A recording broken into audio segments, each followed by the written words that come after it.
What it is. Welcome back to another episode of the Big T Debate. I am your humble host. My name is Danny Pacheco. For those of you who don't know, or you are, might be an individual that's joining us for the first time, big shout out to you. Make sure you hit that subscribe button if you are listening from Spotify or Apple. Be sure to just click that follow button also and just tell people around your circle to just, keep on listening to the platform/podcast. Now, if you're not so familiar with what goes down here, we pretty much talk about everything related to music and pop culture. And seeing that I just told you about those two things, I feel like it's only right for me to start off by just, talking about the music side of things. And we can also say it's like it's a pop culture issue because like this individual that I'm about to talk about, Kimotore Aonore, any individual in SA doesn't know about this person, you could be wherever. Could be in KZN, could be in Johannesburg, could be anywhere in Gauteng. I'm pretty sure you know who the Super Mega is. And I'm talking about the Super Mega because I witnessed something on social media. And it's crazy because I say social media, but that's where we get the juice. That's where we get all the news these days. And just do my whole regular thing of just trying to figure out what's actually happening in the world of music. And I bumped into a post of his, and it was just like a young video of him playing basketball, or Mitch was playing, back with his family. And after just looking at that picture, I saw something else that evoked some sort of emotion in me. Also, it's just this video that he posted of him pretty much just cooking a new song, and in the song he was talking about his deceased partner, of which he's been deep in these scandals and a whole lot of speculation within the social media world in terms of like people trying to figure out what actually happened with this situation, and also a bunch of other people just picking fingers saying, okay, maybe Artimane for this whole situation to happen, he might have played a hand. It's a whole he say, she say kind of situation. And just seeing that video in itself just made me think about last week's episode. And I don't know, I felt like I was just getting deep into my human bag and just trying to figure out what would have happened if, that whole situation in itself for him in terms of I'm trying to find a better way to just explain this. I don't know if you watched that interview that he did with that ENCA journalist, but there was something that I mentioned, I think, that might connect this whole thing from last week's episode with regards to just like his whole body language and all these other things. And I'm not so sure if I mentioned him checking into a mental facility, but that's something that he mentioned in the interview. And I felt like it was a great thing to highlight with what we are, talking about now, in the sense of had the whole situation in itself went bad and he was never able to actually get out that whole mental institution, what would have happened, as much as like there's a whole lot of things that he point down or a little more, the passing of his fiance. But when we think about him from a human perspective, that whole situation in itself could have turned really bad. He could have not even recovered. But for him to just show us where he's at on social media is something that's really brave, I feel, Because not too many people handle grief in a proper way, or, they're not good at handling grief or even loss in itself, So for him to just be on social media these past few weeks, just posting and sharing where he's at, finally getting back to making music was something that I felt like was exciting for me, and also something that kind of gave me that other view or perspective, like, okay, in as much as I was sharing other people's views and perspective on that whole situation, and I had my fair share of what I wanted to say or what I said in terms of how I feel about that situation, but the main truth or the main fact in this whole situation is that we don't know the truth. And I guess the biggest win in this whole entire situation is the fact that he is finally getting back into his feet. So I felt like, it would be me just doing an injustice, just starting off the show and not really highlighting that.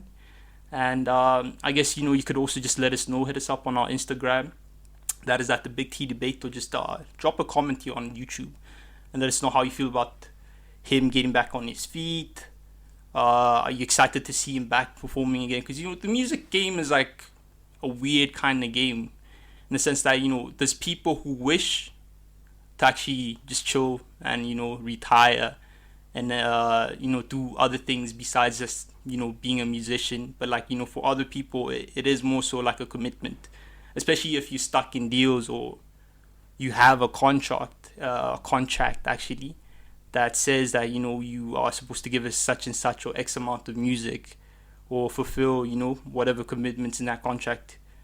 You have to get back on your feet. As soon as you are done grieving and doing all your things, you have to get back and start doing the music. So I feel like just highlighting that, and yeah, feel free to just interact with us and let us know how you feel about that. Another thing that I felt like I wanted to highlight on a more positive note is the fact that I've been witnessing what Mzonkonko Records has been doing and what Makwa Beats has been doing on his end. Just last week I saw he was in the studio working with Youngsta, and I felt like that's something really dope to highlight. But I think the biggest win in this whole entire situation is the fact that he started this YouTube channel.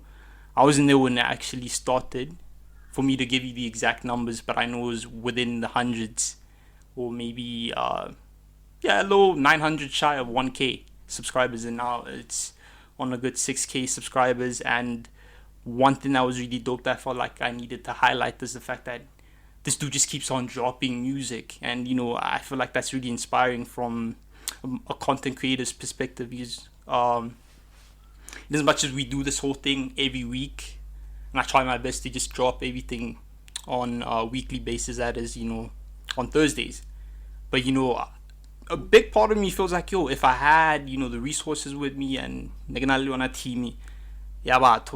could find a way to actually just do more, I would do more. So it was really just inspiring just to see that okay, people are noticing that we're in a time where we sort of like in a space where we're going through a pandemic, but that hasn't stopped the need for music, because I remember just last year a lot of people just thinking about how this whole situation is going to pan out, because people thought that now that we're in a pandemic, but to maybe music, because like you're depressed in your house, the president's telling you stay inside. All these presidents actually in every nation, but what's on there dangerous.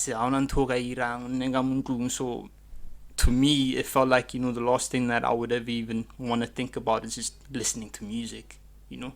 So for him to just be dropping music on a daily, that's really crazy. And I'm seeing the numbers. I look at the YouTube page and I see what he's doing, and that's really dope. And I think someone that's also on that same level of hustle and who more or less just shares the same mentality as him is Big Xhosa.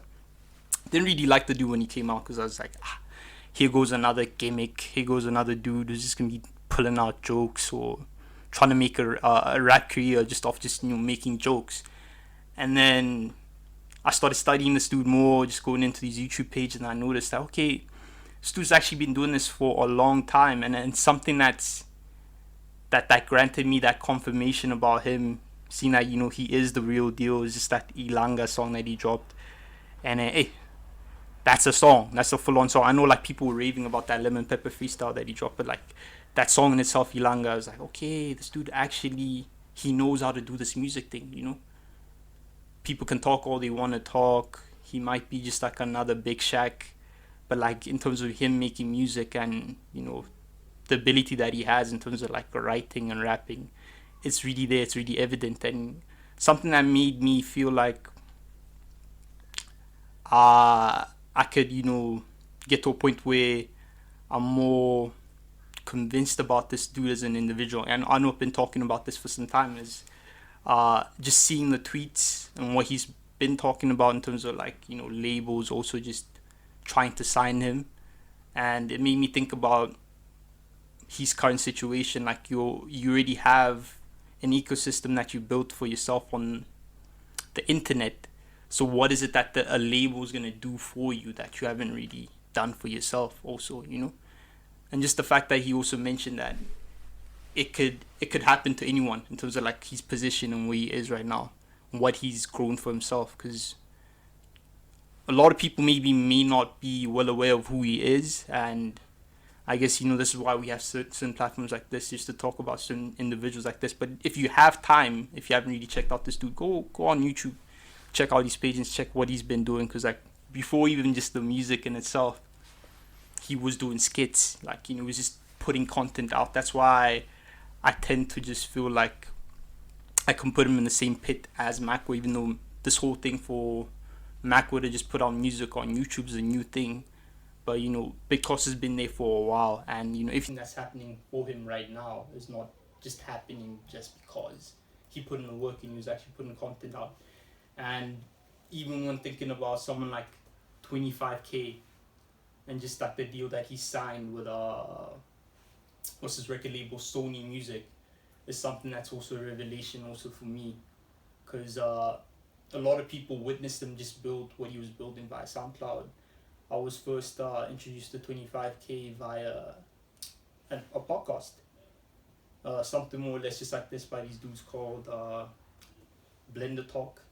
I don't know if they still do this whole thing, like, you know, the podcast in itself, but they had a list this one year, and you know, they were just pretty much just looking at every creative to come out of Pretoria in the hip hop space, and they made a list of the top performing dudes that they like. And one of the dudes that actually came out of that whole situation was 25K, and I grew to actually know that even before that he was also on that homecoming artist on the rise platform, where you know they give an opportunity to every artist to perform at their festival, which is Homecoming Africa, and he won that. And you know, through that a lot of opportunities came out. And just to go back to what I was talking about in terms of him signing a deal with Sony Music Africa, it's not every day where you are a rapper and one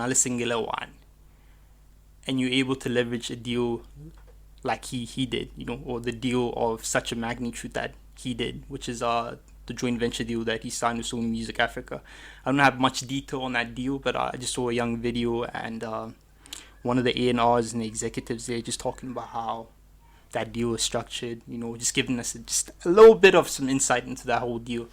So for you to just be able to just stretch a song that you released in 2018 for a good 3 years, sign a singles deal with Universal Music, and then obviously that comes to an end, and then for some time lo no artisanyana, or okay, Shop, you're gonna drop an album, we wait, and then only to realize like this whole time you were teasing. It's not like you were just teasing something, you were actually working, you know.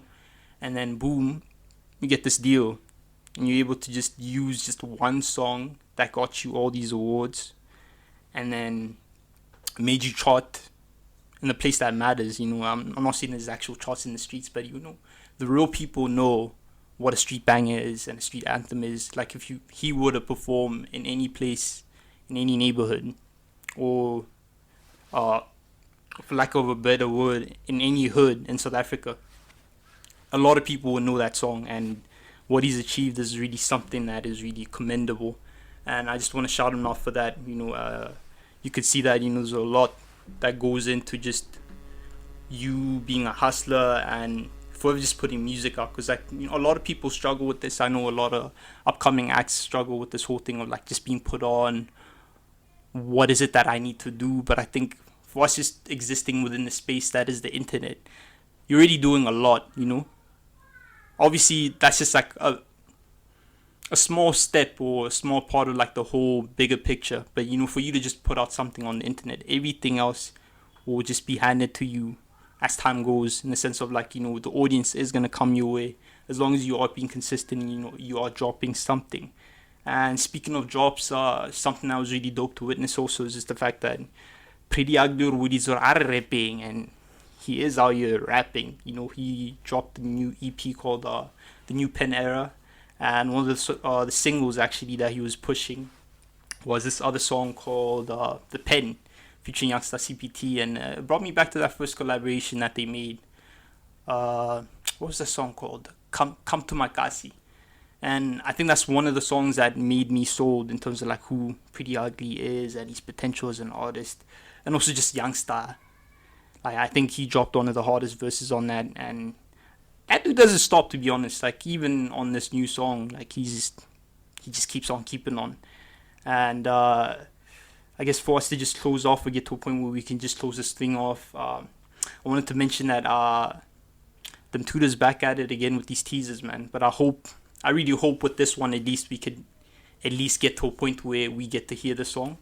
I know the other week I was just, on his case about him sharing all these songs or the snippets or even just leaked versions of these songs that he had already played on like an IG live or shared on a story, and now people have really gotten their hands to, but we haven't really seen these songs officially being dropped on digital stores.